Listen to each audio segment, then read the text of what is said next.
Bihar news में स्वागत है आपका दोस्तों। मैं हूं फिरदौस गनी और आप देख रहे हैं केडीवी लाइव। दोस्तों आज हो चुका है 18 मार्च 2025। तो आज की पूरे बिहार की टॉप न्यूज़ लेकर आए हैं आपके लिए। वीडियो शुरू करने से पहले आपसे एक रिक्वेस्ट है कि अगर आप पहली बार इस चैनल पर आए हैं तो चैनल को सब्सक्राइब करके बेल आइकन को प्रेस कर दीजिए और साथ ही वीडियो को लाइक कर दीजिए, अपने दोस्तों के साथ शेयर भी कीजिए। तो चलिए चलते हैं आज की खबरों की ओर। दोस्तों आज बिहार न्यूज़ की शुरुआत सबसे पहले करेंगे कि वक्फ बिल संशोधन के खिलाफ लगातार विरोध प्रदर्शन जारी है। जहां बिहार में तो इसका विरोध प्रदर्शन चल ही रहा है। बिहार में जगह जगह नेताओं द्वारा विरोध प्रदर्शन किए जा रहे हैं। बिहार के साथ साथ अब ये दिल्ली भी पहुंच गया है।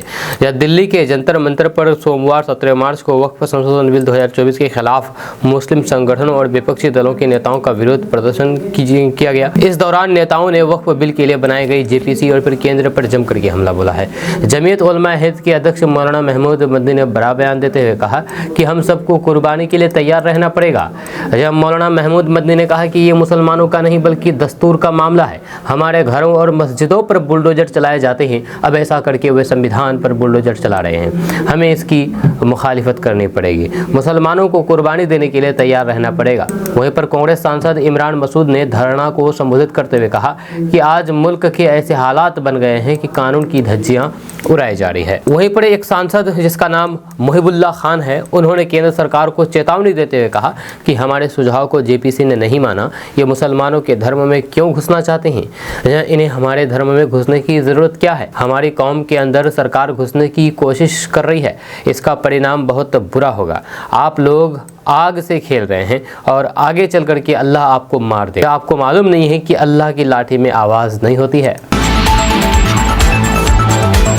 दोस्तों मुख्यमंत्री नीतीश कुमार के बेटे निशांत कुमार की राजनीति में आने की अटकलें काफी समय से लग रही है। सियासी गलियारों में चर्चा है कि निशांत कुमार इस विधानसभा चुनाव से पहले आधिकारिक रूप से जदयू ज्वाइन कर लेंगे। हालांकि अब जदयू में ही निशांत को लेकर के तरह तरह के मत सामने आने लगे हैं। जेडीयू के महासचिव एवं विधान पार्षद भगवान सिंह कुशवाहा ने कहा कि मुख्यमंत्री नीतीश कुमार के पुत्र निशांत कुमार जब राजनीति में आ जाएंगे तो फिर लालू प्रसाद यादव और फिर नीतीश कुमार में क्या अंतर रह जाएगा। भगवान सिंह कुशवाहा ने कहा कि निशांत कुमार को लेकर के भले ही पार्टी दफ्तर से के बाहर पोस्टर लगाए जा रहे हों, लेकिन वे कोई आधिकारिक पोस्टर नहीं है। उन्होंने कहा कि निशांत कुमार को लेकर के कार्यकारी अध्यक्ष संजय झा, विजय चौधरी, किसी भी नेता ने बयान नहीं दिया है। फिर निशांत कुमार राजनीति में कैसे आ सकते हैं? यानी कि नीतीश कुमार के बेटे निशांत कुमार के राजनीति में शामिल होने को लेकर के जेडीयू में ही इसके मुखालिफत शुरू हो चुकी हैं। जेडीयू में ही खिलाफ शुरू हो चुकी हैं।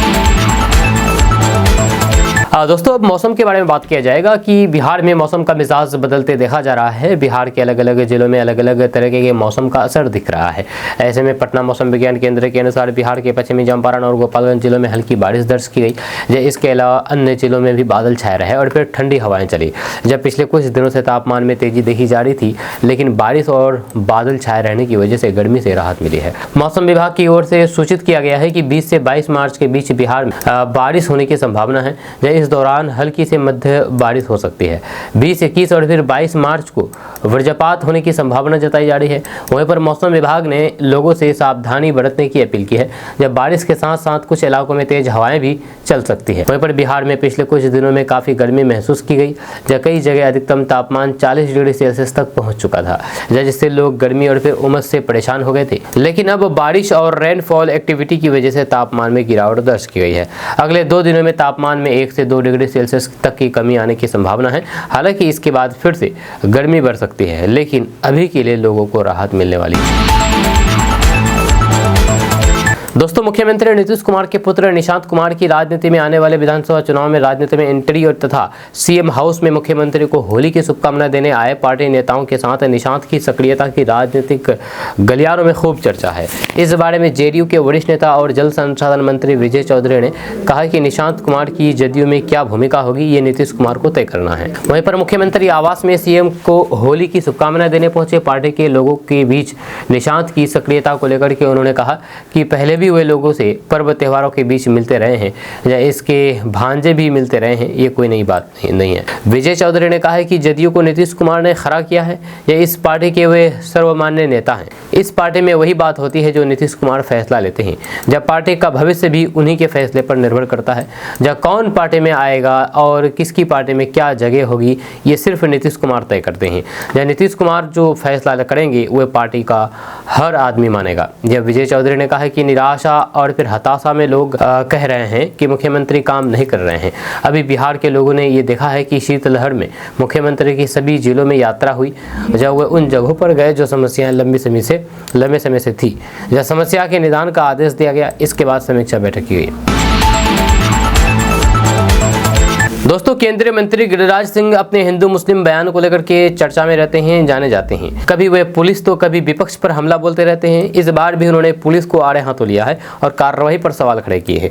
उन्होंने आरोप लगाया है कि पंजाब पुलिस ने होली के दिन दो समुदाय के बीच हुए झगड़े में एक तरफा कार्रवाई की है। इसके साथ ही उन्होंने दूसरे पक्ष पर मामला दर्ज न करने को लेकर के नाराजगी जाहिर की है। केंद्रीय मंत्री गिरिराज सिंह ने लुधियाना में एक कार्यक्रम के दौरान लुधियाना के पुलिस कमिश्नर कुलदीप चहल को फोन लगाकर के होली के दिन जुमे की नमाज के दौरान दो समुदाय के बीच हुए झड़पें और पत्थरबाजी के मामले में एक तरफा कार्रवाई का आरोप लगाया है। उन्होंने कहा है कि आपने सिर्फ एक पक्ष के खिलाफ मुकदमा दर्ज किया है। मस्जिद के अंदर से भी पत्थर फेंके गए थे, उन लोगों पर मामला क्यों दर्ज नहीं किया गया? दरअसल बात यह है कि होली के दिन पंजाब के लुधियाना में मस्जिद को निशाना बनाया गया था। यहाँ के फोकल पॉइंट के पास मस्जिद पर कुछ शरारती तत्वों ने पथराव कर दिया। नमाजियों पर ईंट पत्थर मारे गए। ये हमले 2 बार किए गए थे। जब पत्थर लगने से मस्जिद के बाहर सुरक्षा में खड़े पुलिसकर्मियों को भी चोटें आई। जब पथराव किए जाने के कारण मस्जिद के शीशे टूट गए और फिर कई लोग जख्मी भी हुए थे। दोस्तों, बिहार के एक और उभरता क्रिकेटर सामने आ रहे हैं। उभरता क्रिकेटर जिसका नाम मोहम्मद इजहार है, उनका चयन आईपीएल में हुआ है, यानी आईपीएल में चेन्नई सुपर किंग्स यानी कि सीएसके की टीम में हुआ है और ये बॉलर के रूप में हुआ है। दरअसल बात यह है कि बिहार के सुपौल जिले के वीरपुर निवासी युवा क्रिकेटर मोहम्मद इजहार का चयन इंडियन प्रीमियर लीग यानी कि आईपीएल में चेन्नई सुपर किंग यानी कि सीएसके की टीम में नेट बॉलर के रूप में हुआ है। इसको लेकर के बिहार के मंत्री नीरज कुमार सिंह बबलू की प्रतिक्रिया सामने आई है। उन्होंने कहा है कि मैं इजहार को क्षेत्र और फिर जिले का नाम रोशन करने के लिए बधाई देता हूँ, जहाँ हमें उम्मीद है कि वे भविष्य में भी इसी तरह खेलते रहेंगे और आगे बढ़ेंगे। आगे उन्होंने कहा है कि सबसे बड़ी बात यह है कि प्रधानमंत्री नरेंद्र मोदी का खेल पर इतना ध्यान है कि खिलाड़ियों को प्रोत्साहित करते हैं कि जुनून के साथ खिलाड़ी लगे रहते हैं। जो खिलाड़ी आगे बढ़ रहे हैं सबको सम्मानित किया जा रहा है। जब हम मोहम्मद इजहार को शुभकामनाएं देते हैं, जब वो वापस आएंगे तो फिर हम उन्हें सम्मानित करेंगे। वहीं पर IPL team Chennai super Kings के लिए चुने गए मोहम्मद इजहार के चाचा का कहना है कि परिवार और फिर समाज में बेहद खुशी है। इजहार को बचपन से ही क्रिकेट खेलने का बहुत शौक था। हम लोगों के बहुत मना करने पर भी वे नहीं मानता था। इसी चक्कर में उसने किशनगंज में पढ़ने के लिए कहा। किशनगंज में उसने पढ़ाई भी की और क्रिकेट भी खेला। इसके बाद कहीं भी इसका मैच होता था तो फिर वो बुलाया जाता था। दोस्तों, केंद्रीय परिवहन मंत्री नितिन गडकरी अपने बयानों के चलते अक्सर सुर्खियों में रहते हैं। जब नागपुर के एक अल्पसंख्यक शिक्षण संस्थान के दीक्षांत समारोह में उन्होंने कहा कि मुस्लिम समुदाय को शिक्षा की सबसे ज़्यादा ज़रूरत है, क्योंकि मुस्लिम समुदाय में दुर्भाग्यवश केवल 5 व्यवसाय ही लोकप्रिय हुए हैं: चाय की टपरी, पान ठेला, कबाड़ी की दुकान, ट्रक ड्राइवर और क्लीनर। नितिन गडकरी ने मुस्लिम समुदाय में शिक्षा पर जोर देते हुए कहा कि हम मस्जिद में एक बार नहीं 100 बार नमाज पढ़ें, पर विज्ञान को आत्मसात नहीं करेंगे तो फिर हमारा भविष्य क्या होगा। नितिन गडकरी ने कहा कि जब वे महाराष्ट्र के विधायक थे तो उन्हें भी एक इंजीनियरिंग कॉलेज मिला। इस कॉलेज को उन्होंने नागपुर के अंजुमन इस्लाम को दे दिया। नितिन गडकरी ने जोर देकर कहा कि मुस्लिम समुदाय से ज़्यादा इंजीनियर, डॉक्टर, आईएएस और फिर आईपीएस बनेंगे तो फिर समाज का विकास होगा। दोस्तों, त्रिस्तरीय पंचायतों में निर्वाचन होने वाले यानी कि जीतने वाले मुखिया, सरपंच, पंच, वार्ड सदस्य, प्रमुख, पंचायत समिति सदस्य एवं जिला परिषद सदस्यों को मासिक भत्ते हर माह मिलेंगे। पंचायती राज विभाग ने यह निर्णय लिया है कि पंचायत के जनप्रतिनिधियों के नियत मासिक भत्ते का भुगतान जिला स्तर से प्रतिमाह किया जाएगा। वर्तमान में पंचायती राज संस्थान एवं ग्राम कचहरी के निर्वाचन जनप्रतिनिधियों के मासिक भत्ते का भुगतान PFMS के माध्यम से हर चौथे माह, जिसमें अप्रैल, जुलाई एवं नवंबर में विभाग द्वारा भुगतान किया जाता है। अब इनका भुगतान जिला स्तर से प्रतिमाह सुनिश्चित करने की विभाग ने योजना बनाई है। दोस्तों, बिहार विधानसभा चुनाव में भले ही अभी 7-8 महीने का वक्त हो, लेकिन बीजेपी अभी से ही इलेक्शन मोड में आ गई है, जहां पार्टी की कोशिश बिहार से बाहर प्रदेश में रहने वाले लोगों को अपने पाले में पूरी तरीके से लाने की है। इसके लिए दिन भी चुना गया है जब बिहार दिवस का। इस साल 22 मार्च को बिहार दिवस के मौके पर 22 मार्च से लेकर के 30 मार्च तक देश के अलग अलग राज्यों और फिर अलग अलग शहरों में रह रहे बिहार के लोगों को साधने की कवायद बीजेपी की तरफ से शुरू हो गई है। बीजेपी के प्लान के मुताबिक पूरे देश में बिहार के बाहर रह रहे लोगों को साधने के लिए बीजेपी के राष्ट्रीय अध्यक्ष जेपी नड्डा के निर्देश के मुताबिक ये कार्यक्रम किया जा रहा है, जिसमें शीर्षक दिया गया है कि एक भारत श्रेष्ठ भारत स्नेह मिलन कार्यक्रम। बीजेपी के सूत्रों के मुताबिक हर कार्यक्रम के लिए एक प्रदेश टीम होगी और एक कार्यक्रम टीम होगी। इसमें प्रमुख शहरों एवं क्षेत्र में कार्यक्रम किए जाएंगे जहां पर बिहार के प्रवासी बसे हुए हैं। ये कार्यक्रम 22 मार्च से 30 मार्च तक होगा। इन सभी कार्यक्रमों में प्रवासी बिहारी समाज के सफल व्यक्तियों को सम्मानित किया जाएगा। सांस्कृतिक कार्यक्रम का आयोजन भी होगा और इन सब के साथ सहभोज कार्यक्रम भी होगा। इन कार्यक्रमों में भारत की संस्कृति और फिर इतिहास में बिहार के योगदान को दिखाया जाएगा। वहीं पर इसके अलावा बिहार में एनडीए सरकार की उपलब्धियों को भी बताया जाएगा। साथ ही साथ आगामी विधानसभा चुनाव के लिए प्रवासी बिहारी समाज से किस तरीके का सहयोग लिया जाए, इस पर बड़ी चर्चा होगी।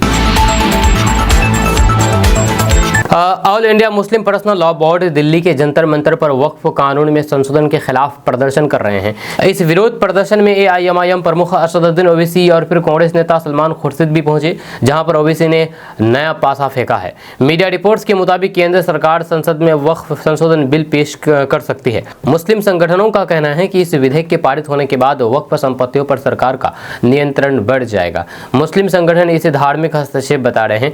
वहीं पर ओवैसी ने इसे लेकर के नई चाल चल दी है। एआईएमआईएम मुखिया असदुद्दीन ओवैसी ने एनडीए के बड़े घटक दलों का जिक्र करते हुए कहा कि अगर नीतीश कुमार, चंद्रबाबू नायडू और फिर लोक दल चाहेंगे तो फिर वक्फ संशोधन विधेयक पास नहीं होगा। ऐसे में ये देखना दिलचस्प होगा कि इस बिल पर इन सभी का रुख क्या कुछ होता है। वहीं पर राजनीतिक चर्चाओं में कुछ लोगों का कहना है कि असदुद्दीन ओवैसी ने सही जगह निशाना लगाया है।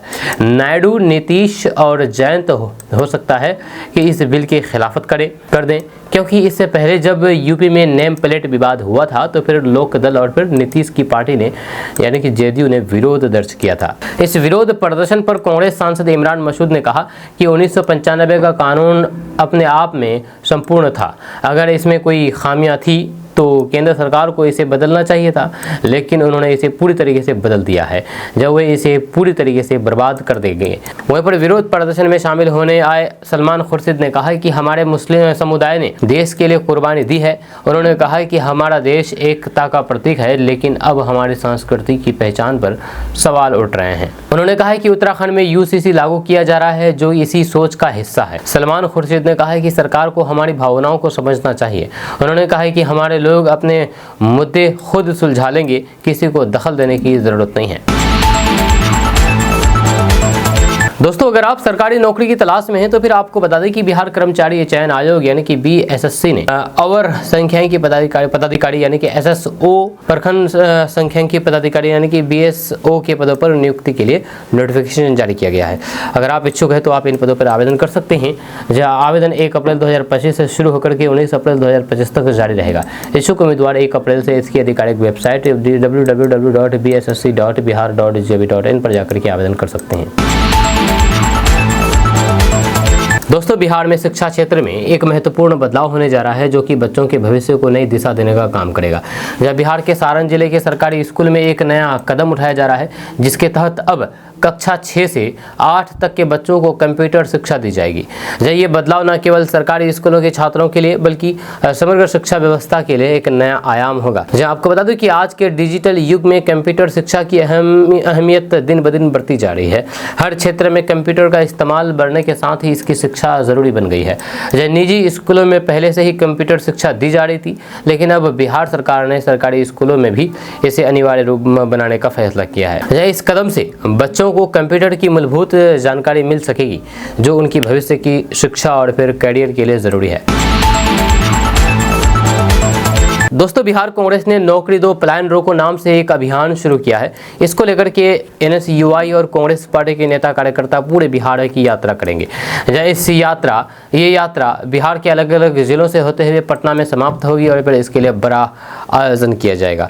रविवार को यात्रा की शुरुआत करते हुए बिहार कांग्रेस प्रभारी कृष्ण अल्लावरू और फिर युवा नेता कन्हैया कुमार ने कहा था कि बिहार में पलायन बड़ा मुद्दा है और पार्टी इसको लेकर के जहां जनमानस को जागरूक करेगी, वहीं पर नीतीश सरकार को राजनीतिक तौर पर घेरने की तैयारी है।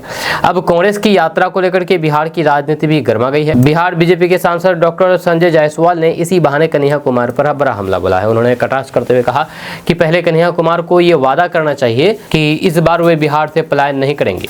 संजय जायसवाल ने कहा कि हर बार इसी तरह से 4-5 सालों पर आते हैं, प्रकट होते हैं, कुछ कार्यक्रम करते हैं और फिर पलायन कर जाते हैं, पता नहीं चलता है कि कहाँ हैं।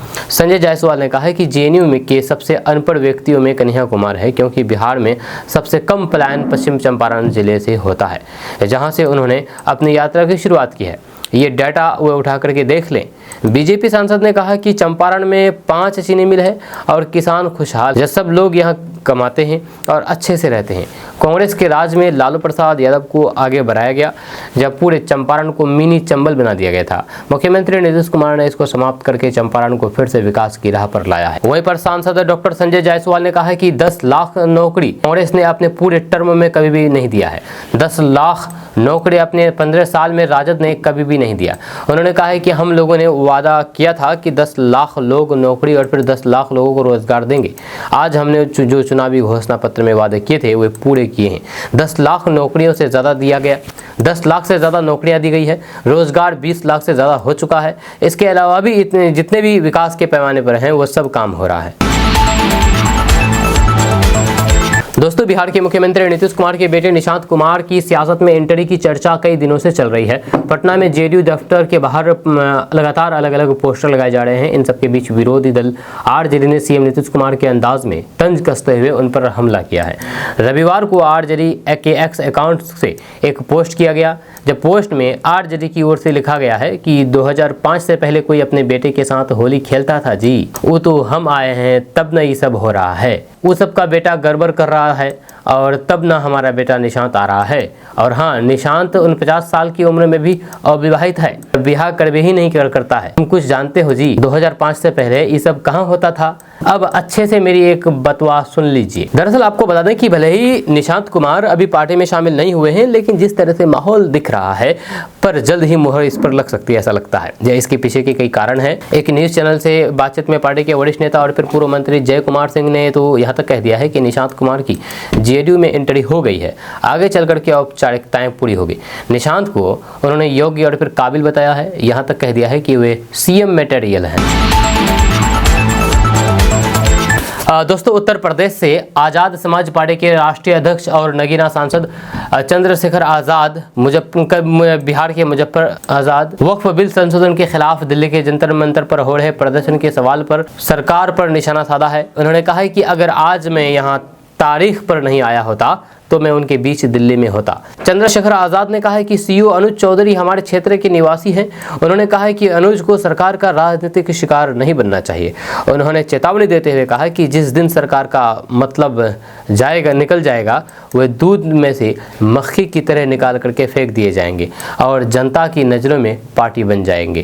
वहीं पर सांसद चंद्रशेखर आज़ाद ने कहा है कि जब सरकार बदलेगी तो फिर नए नेता आएंगे और फिर उनके खिलाफ कार्रवाई कर सकते हैं। इसलिए उनके पिता ने भी चिंता जाहिर की है कि अनुज को कोई नुकसान ना हो। उन्होंने कहा है कि हालांकि अनुज वहां पर लोगों की सुरक्षा कर रहे हैं, लेकिन उन्हें सतर्क रहने की जरूरत है। जहां आज़ाद समाज पार्टी के प्रमुख चंद्रशेखर आज़ाद ने कहा है कि भारत एक धर्मनिरपेक्ष राष्ट्र है, जहां पर सभी धर्मों का सम्मान किया जाता है। अनुज को समय रहते हुए ये समझना चाहिए कि जो वे कह रहे हैं जाने अनजाने में उसका फायदा सरकार को होगा। दोस्तों, बिहार सरकार ने सरकारी स्कूलों में शिक्षा की गुणवत्ता सुधारने और छात्रों के समग्र विकास को सुनिश्चित करने के लिए हेड मास्टरों और फिर शिक्षकों के लिए कुछ नए आदेश जारी किए हैं।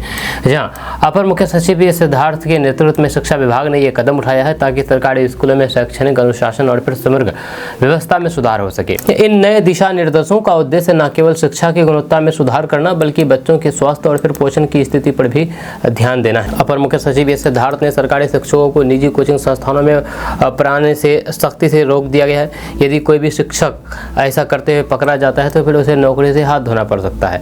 इस कदम का उद्देश्य ये सुनिश्चित करना कि सरकारी शिक्षकों का पूरा ध्यान केवल सरकारी स्कूलों की शिक्षा पर हो और वे अपनी जिम्मेदारियों को प्राथमिकता दें। प्राइवेट स्कूलों के चलते शिक्षकों का ध्यान बढ़ सकता है, जिससे सरकारी स्कूलों में शिक्षा की गुणवत्ता पर नकारात्मक असर पड़ सकता है। वहीं पर दूसरा है कुपोषित बच्चों की पहचान। शिक्षकों को अपनी कक्षा में पढ़ने वाले कुपोषित बच्चों की पहचान करने की जिम्मेदारी सौंपी गई है। ये कदम बच्चों की स्वास्थ्य स्थिति पर नजर रखने के उद्देश्य से है ताकि जिन बच्चों को पोषण की कमी है उन्हें विशेष ध्यान दिया जा सके। शिक्षक ये सुनिश्चित करेंगे कि बच्चे किस प्रकार के भोजन का सेवन कर रहे हैं और क्या मिड डे मील की योजना के तहत उन्हें उचित पोषण मिल रहा है। वहीं पर तीसरा है वीडियो कॉल द्वारा निरीक्षण। शिक्षा विभाग ने एक नया कदम उठाया है जिसके तहत सिद्धार्थ प्रतिदिन रैंडम आधार पर 10 स्कूलों के शिक्षकों से वीडियो कॉल करेंगे। ये निरीक्षण प्रणाली स्कूलों की वास्तविक स्थिति का आकलन करने का एक प्रभावी तरीका है। इस प्रक्रिया से न केवल शिक्षकों की जवाबदेही बढ़ेगी बल्कि स्कूल प्रशासन की कार्य प्रणाली में पारदर्शिता आएगी। ये कदम ये सुनिश्चित करेगा कि शिक्षा व्यवस्था में सुधार हो और फिर शिक्षा का स्तर बढ़े। वहीं पर चौथा है शैक्षणिक अनुशासन का सिद्धार्थ ने यह सुनिश्चित करने के लिए भी निर्देश दिए हैं कि छात्रों को पूरी तैयारी के साथ स्कूल आना होगा। छात्र नियमित रूप से पाठ्य पुस्तकें, नोटबुक, पानी की बोतल और फिर साफ सुथरी वर्दी पहन करके स्कूल आएं।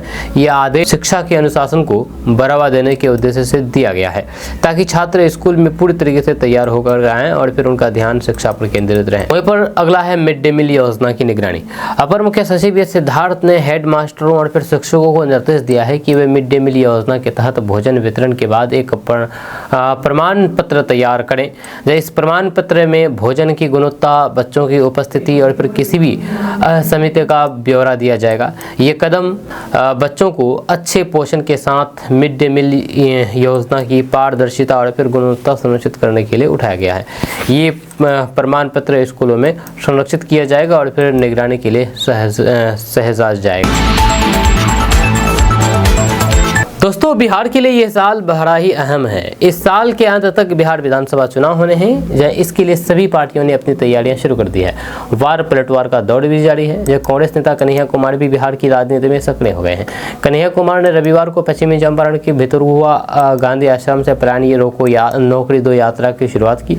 इस यात्रा का नाम पलायन रोको नौकरी दो यात्रा इसकी शुरुआत की। अब इस यात्रा और कन्हैया कुमार की बिहार की राजनीति में एंट्री को लेकर के बयानबाजी शुरू हो गई है। जब पश्चिमी चंपारण के चनपटिया से बीजेपी विधायक उमाकांत सिंह ने कांग्रेस नेता कन्हैया कुमार को आवारा और देशद्रोही बताया है। बीजेपी विधायक ने कन्हैया कुमार पर हमला बोलते हुए कहा है कि कांग्रेस ऐसे लोगों को ही अपनी पार्टी में शामिल करती है।